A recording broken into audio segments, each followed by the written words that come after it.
Taon 1973. Marcos. Marcos din ang apelyido ng Pangulo noon. Pero Marcos Sr., 8 taon nang nakaupo. 8 taon nang nasa kapangyarihan. Si Marcos Jr., high school pa lang noon, nag-aaral sa ibang bansa. At 2 buwan pa lamang after unang anibersaryo ng deklarasyon ng martial law, ng magulantang hindi lang ang Pilipinas kundi pati na rin buong mundo sa anunsyong babawasan daw ng supply ng langis na mga karating sa bansa. At gaya din ngayon, ang problema ay nagmula sa gitnang silangan. Ang rehiyon ng mundo na palaging tensyonado at sa kasamang palad, ito rin yung rehiyon na pinanggagalingan ng importanteng itim na likido na siya ring dugo ng modernong industriya, ang langis. Gaya din ngayon, ang krisis ay may kinalaman din sa giyera. At gaya din ngayon, may kinalaman din dyan ang Israel. Nang lusubi ng Israel ng mga puwersa ng Egypt at ng Syria sa tinatawag na Yom Kippur War ng 1973. At sa tulong ng Estados Unidos ay muling pinahiya ng Israel ang 2 bansa at nakakuha pa nga ng dagdag na teritoryo ang Israel. Biruin mo, ikaw na'y lumusob, ikaw pa'y nawalan ng lupa, ng teritoryo. At para ipakita ang kanilang pagkadismaya sa pag-alalay ng Amerika at mga kaalyado nito sa Europa, pinangunahan ng Saudi Arabia na i-boycott ng OPEC o yung Organization of Petroleum Exporting Countries ang paghihigpit ng supply ng langis.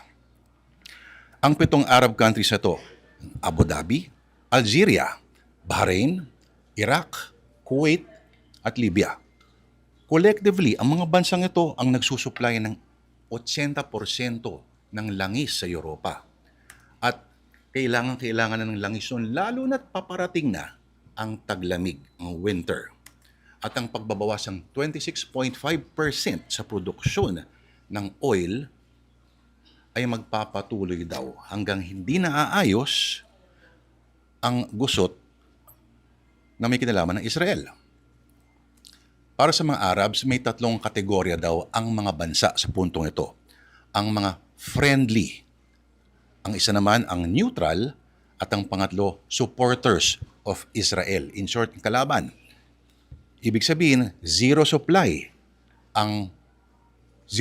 para sa mga pro-Israel na bansa. Kasama of course yan ang Estados Unidos, ang the Netherlands, ang South Africa, Rhodesia at ang Portugal. Ang neutral countries naman ay limitado ang makukuha. For example, 5% sa Italy, sa Federal German Republic, sa Belgium, Ireland, sa Denmark at Luxembourg. Wala namang embargo para sa UK, sa France, sa Spain at other Muslim countries. Samantala, ang mga bansang kabati ng mga Arabs ay makakatanggap ng supply na abot hanggang na pang 9 months out of a year. Kasama dyan, of course, yung France, Spain, UK, at ang mga fellow Islamic nations. Okay, initially, wala ang Pilipinas sa listahan ng mga friendly nations. Hanggang nagdesisyon si Marcos Sr. na magpadala ng high-level delegation na pinangunahan ni Foreign Secretary Carlos P. Romulo papuntang Saudi Arabia para makipagkita at kausapin si King Faisal. Eto ka, ang kailangan kasi ipakita ng Pilipinas na meron tong diplomatic support para sa Arab cause, no? Including ang pag-recognize sa karapatan ng mga Palestinians at ang panawagan na mag-withdraw ang Israel from the occupied territories. Parang ganun pa rin problema. Ito lang daw ang mga kondisyon sa sino mang susuplayan ng OPEC ang panahon na yon. Yung volume ng dami ng langis na isusupply ay yung gagamitin lang dapat for national consumption. Walang re-exporting na papayagan. Walang substitution, kumbaga. At dapat din, ang maging transparent ang gobyerno sa mga datos ng pagkonsumo. At ayon sa datos, 180,000 barrels ang kinukonsumo ng Pilipinas kada araw. At 80% dito ay gasolina.